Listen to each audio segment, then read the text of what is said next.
Matagumpay na napaslang na nitong binatang si Sung Jin-woo ang kalaban niyang langgam, gayon din ay sobrang ikinabigla ng lahat ang kaniyang isinagawang pagkilos buwat ng kaniyang muling buhayin etong si Hunter Min Byung-gu bilang kaniyang shadow. Etong ang sina Master Ma at President Choi ay hindi makapaniwala sa kanilang nasaksihan. Samantalang etong kasalukuyang shadow ni Min Byung-gu ay tumayo sa harapan na ngayon nag-aagaw buhay na si Cha Hae-in. At kaagad na nagsimulang pagalingin etong mga pinsalang natamo nitong naturang babaeng Hunter. Hindi naman makapaniwala etong si Baek Yun-ho sa kasalukuyang kaanyuan ng kaniyang kaibigan.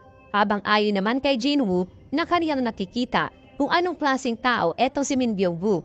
Hindi pa nga daw niya ito binibigyan na anumang kautusan, subalit kaagad na nitong pinagaling etong malulubang pinsala ng babaeng Hunter batay sa kaniyang pansariling kagustuhan. Luba daw itong napakabuting tao. Ngunit sinagot naman siya nitong si Baek Yun-ho na hindi na iyon ang kaniyang kaibigan, na sinang-ayunan naman nitong si Jin-woo. Samantalang naunawaan naman itong cameraman kung bakit nais nito na patayin ang kamera na hawak niya dahil ang natatangi niyang abilidad at ginawang aksyon ay hindi maaaring isapubliko at makita ng milyon-milyong tao na nanonood sa kasalukuyang nangyayari. Eto namang si President Choi ay medyo nababahala at namamangha sa kakilakilabot na kakayahan nitong si Sung Jin-woo. Muling nagsalita etong si Baek Yun-ho na aniya ay malamang nasasama pa itong binata sa napakaraming bilang ng mga raid. Kaya't kinakailangan ito ang healing ability ng kaibigan niyang si Min Byung-gu. Subalit binigyang diin niya na ang kaniyang kaibigan ay isang taong pagod na sa pakikipaglaban. Hinilingan nito na kung maaari ay huwag niyang isama pa sa pakikipaglaban etong kaniyang kaibigan. Napatingin naman sa kanya etong binata at nawikang, iyon nga daw ang ikalawang beses na inawakan nitong si President Baek Yun-ho ang kaniyang balikat. Subalit ang pinagkaiba lamang nito sa una ay hindi ito isang kautusan, bagkus isang taus-pusong pakiusap. Ayon naman sa binata ay ganoon din naman ang kaniyang nasa isip at kasabay na lumapit ito sa shadow ni Min Byung-gu. Pagkaraan ay kinansila nito ang anino ng nasabing individual. Tumingin pa nga ito kay Baek Yun-ho na kapwa na bigla din at bagyang napangiti sa isa't isa, hanggang sa tuluyan na itong naglaho sa kanilang harapan.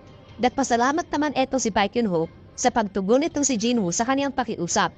Ilang sandali pa nga ay lumabas na itong grupo ng mga South Korean hunter na sinalubong ng isang helicopter. Tahimik ang mga itong naglalakad habang dala ang labi ng kanilang kasamahan at nang wala pang malay na si Cha Hae-in. Inilahad nitong binata kay Baek Yun-ho na mapapaiwan muna siya sa naturang lugar, sapagkat may mga bagay pa siyang kinakailangang isagawa na naunawaan naman ng kaniyang kausap mga master. Hindi pa nga raw tapos ang kanilang pakikibaka. Kaniya daw lilinisin ang natitirang kalat at gagawa ng daan para makaalis sila ng ligtas. Kasabay na tinawag niya etong si Kaisel at nagpaalam na sa kaniyang kapwa Esrang Hunter. Nagulat sa dragon na lumipad at kanilang sinimulang paslangin ang mga natitirang langgam na naroroon.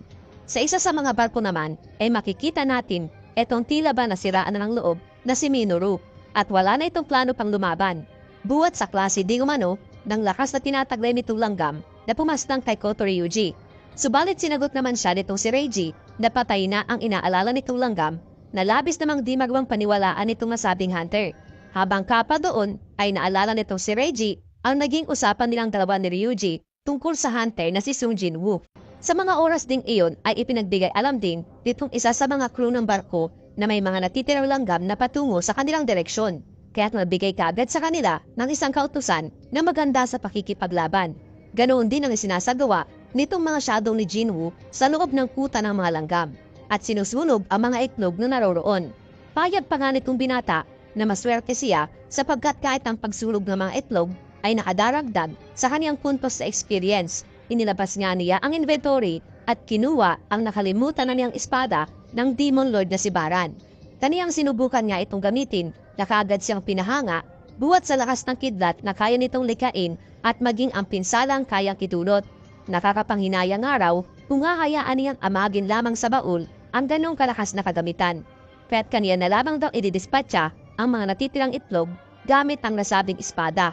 Sa ibang dako naman ng daigdig ay may nanonood ng video tungkol sa ginawang pagpaslang nitong binata sa langgam at nagtanong nga ito isang lalaki kung ano ang kaniyang masasabi sa napanood. Ang kaniyang katabi pala ay ang tumatayong direktor ng Bureau of Hunters ng Amerika na nangangalang David Brennan na bahagyang ipinahayag na nakalimutan na niya kung ano ang oras sa ngayon. Alam na rin naman daw ng kaniyang katabi kung ano ang kaniyang kasagutan tungkol sa kaniyang naging katanungan na siyang pinakarason kung bakit ito naroroon sa nasabing patay na oras.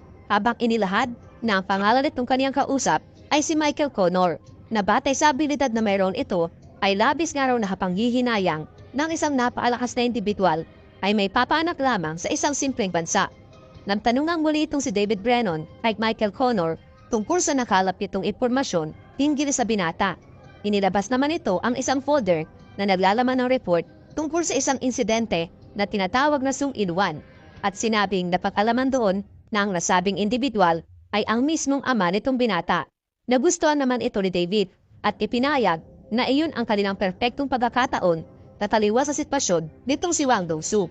Subalit aniya, matagal ng kaaliansa ng Amerika ang South Korea kung kaya't kung kanilang marerecruit muli itong kanilang hunter na si Sung Jin-woo ay tila ba nangangahulugan daw ito ng pagputol na ng kanilang ugnayan sa naturang bansa. Sinabot naman siya ni Michael na magkaganoon man ay tiyak naman nilang lubang napakalaki ang halaga nitong binata kahit na ganun ang mangyari. Napabuntong hininga itong si David at nagtanong kung posibleng magagawa daw ba iyon ni Michael na tanging ang naging tugon ay kaniyang gagawin ang lahat ng kaniyang makakaya. Samantalang muli sa Jeju Island ay ipinakitang naubos na ng tuluyan nitong si Jinwoo ang lahat ng mga langgam na naroroon at kasalukuyang naabot na ang ika-100 level. Nagpahinga ito at lumapit sa labi nitong langgam na kaniyang napaslang kani-kanina lamang. Kaniya itong tinawag habang sa mga sandaling iyon ay naguluhan siya dahil sa kadilimang bumabalot sa paligid. Napaisip na ito kung muli ay nabigo siya sa kanyang extraction na isinagawa mga master. Ngunit maya-maya ay makikitang may nagsalita mula sa kanyang likurang bahagi habang ipinapahayag nitong system na siya ay nagtagumpay. Napangiti siya buwat sa buong akala niya ay nabigo siya sa pagkakataong iyon. Habang nakatayo sa kanyang likurang bahagi, ang shadow nitong langgam na kaniyang kanina ay nakalaban, kasama ang ranggo bilang isang general. Nakagad nga ring lumuhod at nagpakita ng paggalang sa kanyang bagong Panginoong paglilingkuran.